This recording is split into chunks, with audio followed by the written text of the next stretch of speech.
ఒక ఊళ్ళో ఇద్దరు ప్రాణ స్నేహితులు ఉండేవాళ్ళు.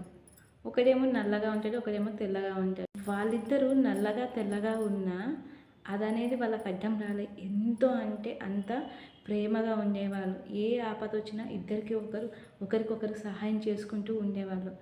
అయితే ఒకరోజు ఏం జరిగిందంటే, ఆ నల్లగా ఉన్నవానికి పెళ్ళయింది. చాలా అంటే చాలా అందమైన భార్య వచ్చింది. ముట్టుకుంటే కందిపోయేంత సౌందర్యవతి అతనికి భార్యగా దొరికింది. తన ప్రాణ స్నేహితునికి ఏమైంది, ఇంత అందమైన భార్య వీనిక అనేసి కన్నుగుట్టిందనమాట. ఒకరోజు ఇంటికి వెళ్ళాడు. అతనేమో అన్నం తింటుండు.